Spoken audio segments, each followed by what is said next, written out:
ছাত্ররা গত 16 বছরে বাংলাদেশে ইসলামী আন্দোলনের উপর এবং নবম ছাত্র জনতার উপর ইতিহাসের বর্বরোচিত হত্যাকাণ্ড চালিয়েছে।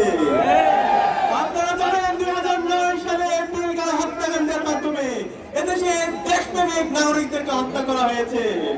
2013 সালের 28 ফেব্রুয়ারি আল্লামা দেলোয়ার হোসেন সাঈদীর রায় পরবর্তী সারা দেশে গণহত্যা সংঘটিত হয়েছিল।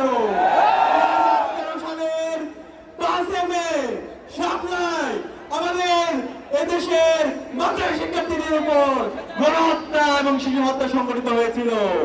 এভাবে আপনারা জানেন আমাদের ক্যাম্পাসগুলোতে ছাত্রলীগের সন্ত্রাসীরা আমাদের উপর নেককার হত্যাকাণ্ড চালিয়েছিল।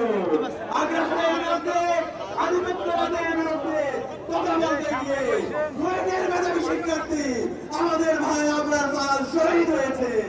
এভাবে গত 16 বছরে আমাদের নেতৃবৃন্দকে আধিপত্যবাদের বিরুদ্ধে কথা বলার কারণে, আগ্রাসনের বিরুদ্ধে কথা বলার কারণে শহীদ করা হয়েছে। 27 জুলাই বিপ্লবের আবু সাঈদ ওয়াসিম শান্ত থেকে শুরু করে শহীদ আলী রায়হান 2000-এর অধিক যে সমস্ত আজকে এই প্রোগ্রামের জাতীয় সমাবেশের শুরুতে গভীর শ্রদ্ধার সাথে আধিপত্যবাদের বিরুদ্ধে, আগ্রাসনের বিরুদ্ধে সকল শহীদদের শ্রদ্ধার সাথে স্মরণ করছি।